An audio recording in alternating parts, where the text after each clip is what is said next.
Taryn, it is so great to see you. Now, I understand you are actually from Boise, right? Yes, yeah.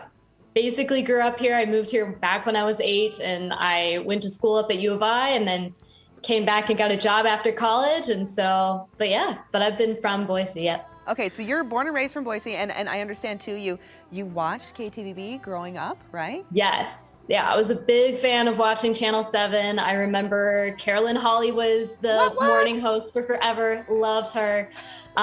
So it's a little bit sentimental to be here because in my mind, thinking that I could someday interview on this show I grew up watching, it's just very surreal. So it's exciting. Well, we are incredibly honored to have you. So thank you for joining us. All right, but we want to talk about what you're up to because you're from Boise. You now live in Seattle because you're pursuing a career as a musician. You have an incredible sound, and for those who may not be familiar, though, describe that sound.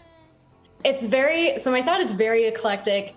I draw a lot of inspiration from, the pop punk music that I grew up listening to. A lot of Fleetwood Mac is what I grew up listening to as well. A lot of folk rock. It's kind of like taking that feel of old vintage records back before, synthesizers are really popular and kind of injecting some new life into it. So that's how I describe it. All right, I like that. And your album too, it's a very unique name. It's Manic Pixie Dream Girl, which I understand that title kind of has a deeper meaning. So explain that. Yeah. Way back when I started writing these songs, which was during the time period of graduating from college to, that weird in between where I wasn't sure who I wanted to be or what I wanted to do. So it was written in that space of time. And I was watching a lot of movies at that time, mostly just romantic comedies, a lot of indie rom-com movies. And so I noticed something as I was watching these movies that I had turned to for comfort for years, where I'd see that the main plot was there's this guy and he was disillusioned and a little bit lost. And then he would find this female love interest who was quirky and fun and vivacious and help him kind of find meaning back into his life. I remember watching these movies and realizing by the end of the movie, I had learned nothing about the girl, but everything about the man in the movie. And so I was kind of bothered by that. And I started researching, why that is, kind of listening to a lot of movie reviews and realizing that term is often referred to as the Manic Pixie Dream Girl. And while I was reading a lot of these articles, I realized, oh my gosh, I've been the Manic Pixie Dream Girl essentially of every relationship and every friendship and job and role that I've been in my life. I was trying to be what someone else wanted me to be and trying to, I learned a lot about other people, but I very rarely learned a lot about myself. And so I realized I'd lived a lot of my life like that.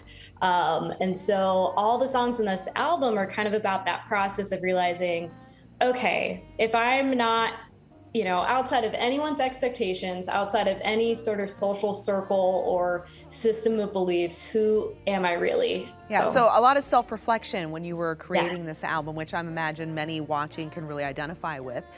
Tell me, what made you want to become a performer and singer? Yeah, so I didn't grow up in a musically inclined family at all. My parents were big into listening to different types of music, and my sister, did violin when she was young, but no one really wrote music. And so, but it was something where, my parents put me in guitar lessons at 10 just on a whim. I got a guitar as a birthday gift, and my parents had no idea if I'd do anything with it, but they put me in lessons and I just really took to it and really learned to love it. And, as someone who throughout my life and throughout growing up struggled with a lot of depression and anxiety, music for me was something I could turn to where I could kind of express myself and process through a lot of those emotions, a lot of those feelings, a lot of those struggles in a way that I don't think other things would allow me to process it. It sounds like a positive outlet for some self-discovery and realization, right? Absolutely. Which so many people probably gravitate towards it for that exact reason. And now you're creating this beautiful art, and hopefully they'll start to do some self-discovery. It's a beautiful circle. So where can people go so they can learn more about your album and they can listen? Totally. So I have an Instagram profile as well as a Facebook profile just under Taryn Hadfield. And then I also actually live stream on Twitch and have been basically since the pandemic started 2 to 3 times a week.